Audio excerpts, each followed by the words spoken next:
Hello, this is West Virginia Tim. Before we talk about this very unique looking gadget cache, I want to invite you to Geo Woodstock XXI. It's going to be in Morgantown, West Virginia on May 23rd and 24th. Come and find out why we call our state almost heaven. It's going to be America's only second Giga event. They already have registrations from 21 countries and over all 50 states.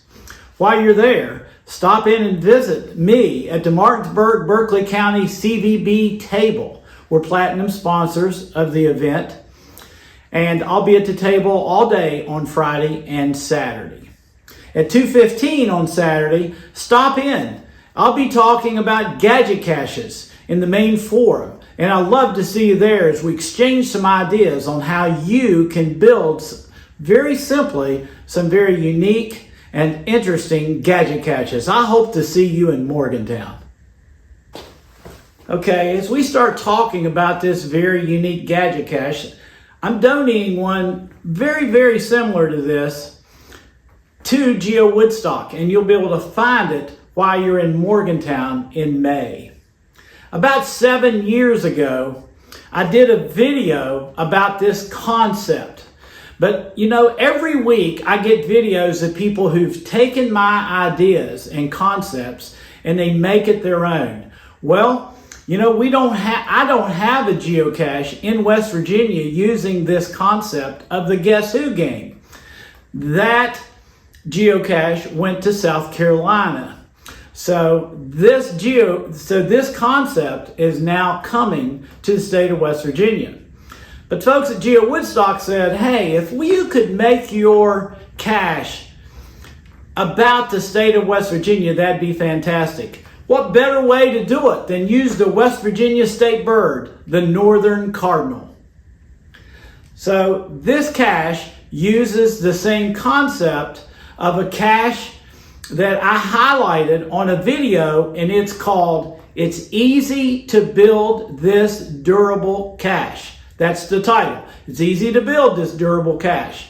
In fact, it's so durable, the cache that I sent to South Carolina has been out for 7 years, and the only maintenance it's needed in 7 years is changing the logs.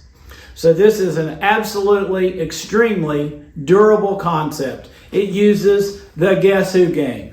So as you can tell, this cache is going to be really easy to find, but you got to figure out how to open this lock that's on the back. And it uses the Guess Who game. So as you come up to this cache, you're going to open it, and inside I'm going to show you some pictures and some videos here in just a second and show you the inside of this cache. So this gadget cache or field puzzle is based on the Guess Who game, and this is still available on Amazon. I basically took out the little tags with the different people of, you know, you're trying to figure out who did the crime here in this case of this game. And I decoupaged them on a board, and I put numbers across the top and the bottom, and I'm going to put a little story in which the geocacher has to read, and they figure out, you know, which person, you know, we're looking for. Maybe it's an old guy with a green hat without glasses. Maybe it's maybe it's a lady with blue eyes and gray hair. So there'll be a story that you'll have to solve, and then you'll just put the numbers in to open the lock. Simple concept, but still fun. Fun for kids, fun for families, with no moving parts, which makes it extremely durable.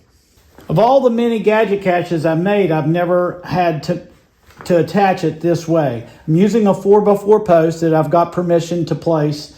And so I'll place a 4x4 post in the ground.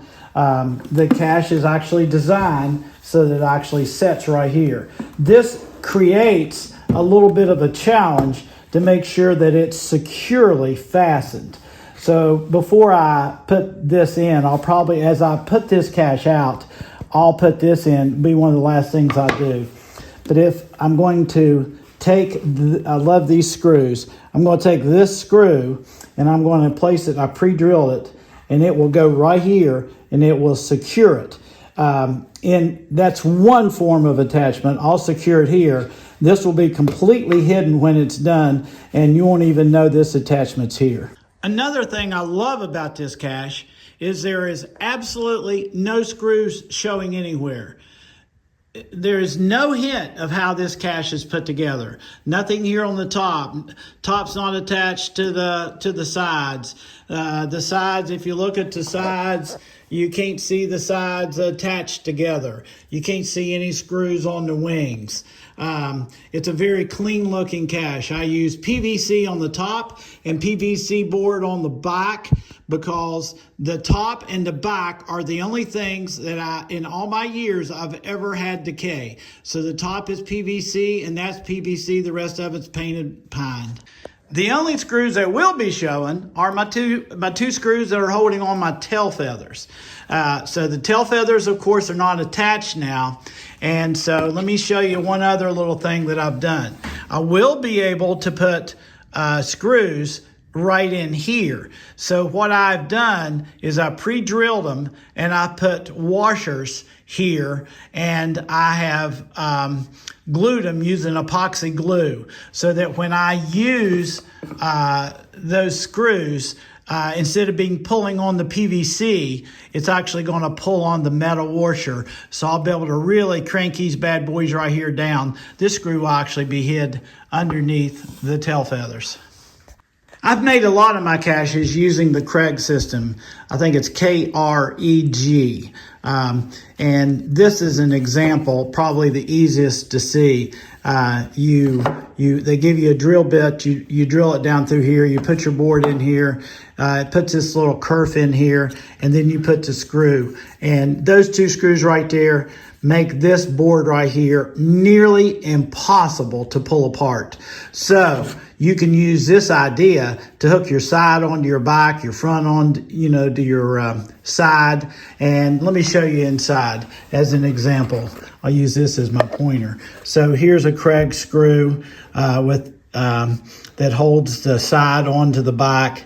Here's Kreg screw number 2 right here, and right back there is number 3. So 3 screws, and I'm able to attach this side to the back. And then I needed a shelf that you're going to see here in a minute to hold my geocache. So instead of having the screws shoot out from the outside, and you can see, I just drilled 3 holes here, which is overkill. I could have probably easily done it with 2, and then I attach it this way. So there's no screws showing here, and of course on the side.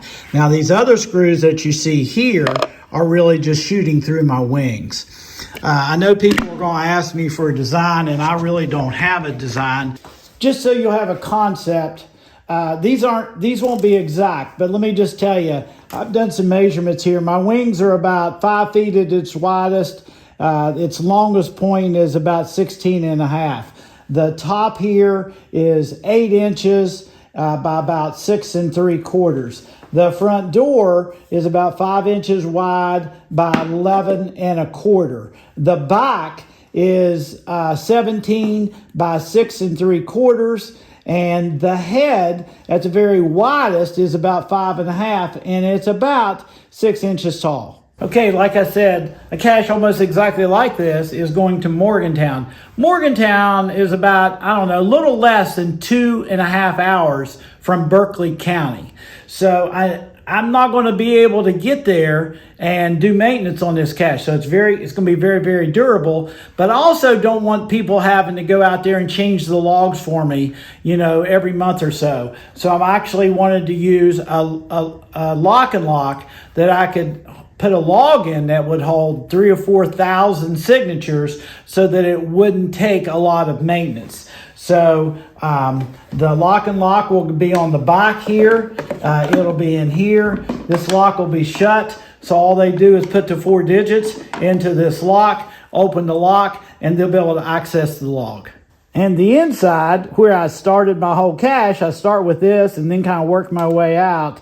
It's exactly 5 inches by 10. And that's what it took for me to get 20 different heads. So lots of times I get asked, where do you get your ideas? This was a gift from my daughter. Her and my grandsons made this with hand tools. It's actually a birdhouse, a real birdhouse. It's not a geocache. So I took the idea of hers and I thought I could make this into a really fun geocache. And everybody loves to take pictures at their geocache. So on this cache page, I'm going to say, hey, you're welcome to take pictures and post this on social media because it's such an attractive looking birdhouse. So, hey, won't you come to Geo Woodstock in Morgantown? Stop by the Berkeley County CVB table and say hello. And if you have time, come over at 2:15 to my talk on gadget caches. And we're going to talk about tons and tons of ideas of how you can make some fun and interesting gadget caches. I'd love to meet you there. Stop by and say hello. Hey, thanks for watching.